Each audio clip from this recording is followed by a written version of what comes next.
Okay. అందరికీ నమస్కారం. కూటమి ప్రభుత్వం ఏర్పడి 100 రోజులు పూర్తయిన శుభ సందర్భంలో ప్రజల్లోకి వెళ్ళి ఈ 100 రోజుల్లో కూటమి ప్రభుత్వంలో చేసిన అభివృద్ధి సంక్షేమ కార్యక్రమాలు ఏ విధంగా ఉన్నాయి, రాబోయే రోజుల్లో ఏం చేస్తామని చెప్పి తెలియపరుస్తూ వారి యొక్క అభిప్రాయాలు తెలుసుకోమని చెప్పి గౌరవ రాష్ట్ర ముఖ్యమంత్రి వారు చంద్రబాబు నాయుడు గారి పిలుపు మేరకు ఈరోజు మేము ఇంటికి తిరగడం జరిగింది. ఈరోజు 3 రోజులు బట్టి కూడా కాకినాడ వరమాన తిమ్మాపురం గ్రామంలో తిరుగుతున్నాం. ప్రజల యొక్క మనోభావాలు తెలుసుకుంటున్నాం. గత ప్రభుత్వానికి ఈ ప్రభుత్వానికి ఉన్న తేడా వ్యత్యాసం ప్రజలు వాళ్ళు తెలియజేస్తున్నారు. గత ప్రభుత్వం కేవలం కక్ష సాధించేదిగా పార్టీ జెండా పోసిన వాళ్ళకే సంక్షేమ అభివృద్ధి కార్యక్రమాలు అందించారు.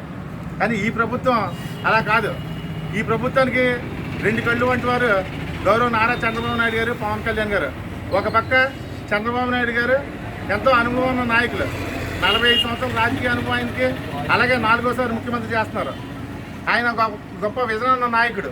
ఏం చేస్తుంటే రాబోయే 20 సంవత్సరాల తర్వాత ఈ రాష్ట్రం ఎలా ఉండాలి, రాబోయే 20 సంవత్సరాల తర్వాత ఈ ప్రజలు ఎలా ఉంటారో అనే దానికి ఒక ప్రణాళిక నచ్చించే నాయకుడు నారా చంద్రబాబు నాయుడు గారు. రెండో పక్క పవన్ కళ్యాణ్ గారు. పవన్ కళ్యాణ్ గారు ఒక నిబద్ధత గల గొప్ప నాయకుడు. ఆయనకి డబ్బు మీద ఆశలేదు. ఆయన యొక్క సినీ ప్రపంచంలో అత్యధిక పారితోషికం తీసుకుంటూ ఆయన వచ్చిన పారితోషికాన్ని ప్రజలకి, వాళ్ళ అవసరాలకి, వాళ్ళ యొక్క కష్టాలను చూసి ఆయనకు వచ్చే పారితోషికాన్ని అంతా కూడా ప్రజలకు ఇచ్చి డబ్బు మీద ఆశ లేకుండా రాజకీయంలోకి వచ్చి ఈ ప్రజలకు ఏదో చేయాలి, ఈ రాష్ట్రాన్ని బాగు చేయాలి అని చెప్పి నిబద్ధత గల ఒక నాయకుడు పవన్ కళ్యాణ్ గారు. ఈ రాష్ట్రం బాగుండాలన్నా, ఈ రాష్ట్రం ముందుకెళ్లాలన్నా కూడా ఒక కూటమి ఏర్పడాలని చెప్పి ఈ జనసేన, బీజేపీ, తెలుగుదేశంతో కూటమి ప్రభుత్వాన్ని ఏర్పాటు చేసింది పవన్ కళ్యాణ్ గారు. చంద్రబాబు నాయుడు గారు ముఖ్యమంత్రిగా గెలిపించడం, అలాగే పవన్ కళ్యాణ్ గారు ఉప ముఖ్యమంత్రి అవడం కూడా మనందరి అదృష్టంగా నేను భావిస్తున్నాను. ఏం చేద్దంటే వాళ్ళ యొక్క కమిట్మెంట్గా ఈరోజు రాష్ట్రం ముందుకెళ్తుంది. మనం చూసుకుంటే గత ప్రభుత్వంలో వృద్ధులకు, ఒంటరి మహిళలకు, అలాగే వితంతులకు 3,000 రూపాయలు పెన్షన్ ఇచ్చేవారు. ఈ కూటమి ప్రభుత్వం వచ్చి ఆ 3,000 రూపాయల పెన్షన్ 6,000 రూపాయలు చేయడం జరిగింది. అలాగే వికలాంగులకు 4,000 రూపాయలు చేయడం జరిగింది. అలాగే వికలాంగులకి గత ప్రభుత్వంలో 3,000 రూపాయలు ఇచ్చేవారు. ఈ ప్రభుత్వం వచ్చిన తర్వాత 6,000 రూపాయలు చేయడం జరిగింది. అలాగే డయాలసిస్ పేషెంట్లు గత ప్రభుత్వంలో 3,000 రూపాయలు ఇచ్చేవారు. వాళ్ళకి 10,000 రూపాయల నుంచి 15,000 రూపాయలు ఇవ్వడం జరుగుతుంది. అంటే ఏంటి, ప్రజలకి ఎంతవరకు సాయం చేయాలో, వాళ్ళు ఎంతవరకు ఇబ్బంది పడుతున్నారో చూసుకోవటం, ఆ ఇబ్బందులు మనం తొలగించాలని వాళ్ళకి ఎంతవరకు అవసరం అంతవరకు చూసే ప్రభుత్వం ఈ కూటమి ప్రభుత్వం. అంతేకాకుండా మేనిఫెస్టోలో సూపర్ 6 ఇచ్చిన పథకాలన్నీ కూడా అమలు చేసే క్రమంలో రేపు దీపావళి నుంచి సంవత్సరానికి 3 సిలిండర్లు ఉచితంగా ఇస్తానన్నది కూటమి ప్రభుత్వం. దాంట్లో 1 సిలిండర్ దీపావళికి ఇవ్వడానికి ప్రణాళిక ఇస్తున్నారు. 2వ సిలిండర్ పండగకి, 3వ సిలిండర్ ఉగాదికి ఇస్తారు. అంతేకాకుండా మహిళలందరికీ కూడా ఉచితంగా బస్సు సౌకర్యం కల్పిస్తున్నారు. అది కూడా ఉచితంగా ఇస్తారు. ఒకసారి మనం చూసుకుంటే మొన్న వరదలు వచ్చాయి, కృష్ణానదికి వరదలు వచ్చి బుడమేరు వాగు కొట్టుకుపోయి విజయవాడలో కొన్ని లక్షల ఇల్లు మునిగిపోవడం జరిగింది. ఎంతోమందికి ఇబ్బంది పడ్డారు.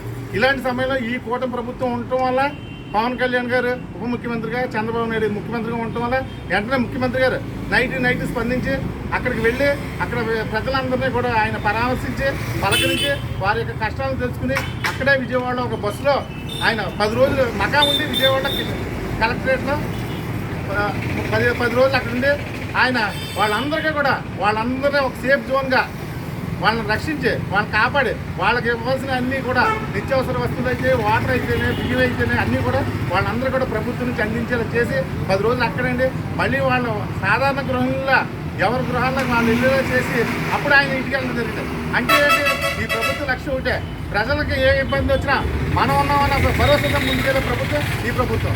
అంతేకాకుండా మనకి ఇక్కడ ఏలేరు వరద వస్తే ఇక్కడికి వెంటనే పవన్ కళ్యాణ్ గారు పిఠాపురం రావడం, ఏలేరు ముంపు ప్రాంతాలను పరిశీలించడం, వెంటనే చంద్రబాబు నాయుడు గారు రావడం, రాజుపాలెం ముంపు ప్రాంతాలను పరిశీలించడం, ఇక్కడ కూడా శాశ్వత పరిష్కారానికి, ఏలేరు ముంపు ప్రాంతాలన్నింటి శాశ్వత పరిష్కారానికి ఒక ప్రణాళిక రచించి వాళ్ళ నిర్ణయం తీసుకోవడం జరిగింది. అంటే దాని అర్థం ప్రజలు ఎప్పుడూ ఇబ్బంది పడకూడదు, మనల్ని ఓట్లేసి గెలిపించారు, మనం ఎప్పుడూ కూడా వాళ్ళకి అందుబాటులో ఉండాలి నిరంతరం అనే ఒక తలంపుతో పనిచేసే ప్రభుత్వం ఈ కూటమి ప్రభుత్వం.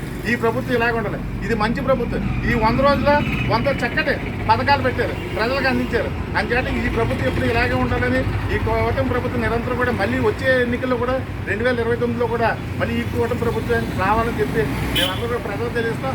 వాళ్ళందరూ కూడా ఎంతో సానుకూలంగా స్పందించారు.